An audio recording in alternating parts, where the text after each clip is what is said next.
আরবি ভাষা শিখুন চ্যানেলটি সাবস্ক্রাইব করুন। যারা আরব দেশে আছেন ভিডিওটি তাদের জন্য খুব সহজে আরবি ভাষার টেকনিক শিখুন।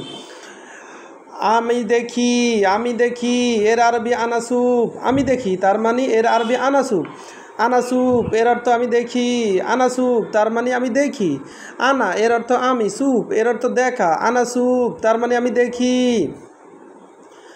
আমি অসুস্থ এর আরবি আনামারিদ। আমি অসুস্থ এর আরবি আনামারিদ। আনামারিদ তার মানে আমি অসুস্থ।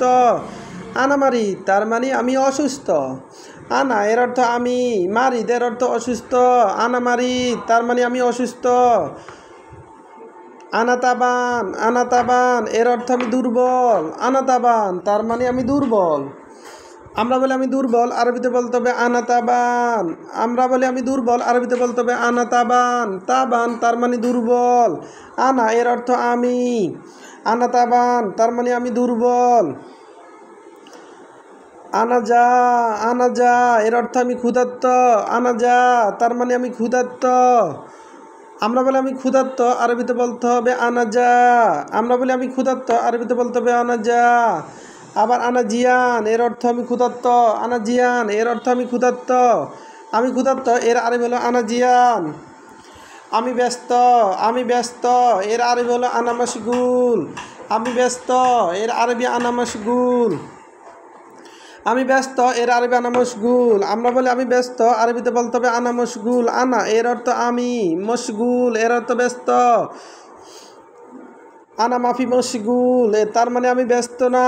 আনা মাফি মশগুল তার মানে আমি ব্যস্ত না। আনা মালুম এর অর্থ আমি জানি। আবার আনা মালুম এর অর্থ আমি পারি। আমরা বলি আমি পারি, আরবিতে বলতে হবে আনা মালুম তার মানে আমি পারি বা আমি জানি। মালুম এর অর্থ পারা, আবার মালুম এর অর্থ জানা। আমি যাই এর আরবি আনারু। আমি যাই এর আরবি আনারু। রু এর অর্থ যাওয়া। আনারু তার মানে আমি যাই। আবার আমি যাব এর আরবি হলো আনারু। ইন্তাতাল তার মানে তুমি আসো। ইন্তাতাল এর অর্থ তুমি আসো। আবার দেখুন, আনাসুপ এর অর্থ আমি দেখি। আনাসুপ এর অর্থ আমি দেখি। আমি দেখি এর আরবি হলো আনাসুপ। আনাসুপ এর অর্থ আমি দেখি। আনামারিদ এর অর্থ আমি অসুস্থ। আনামারিদ তার মানে আমি অসুস্থ। আমরা বলি আমি অসুস্থ, আরবিতে বলতে হবে আনামারিদ।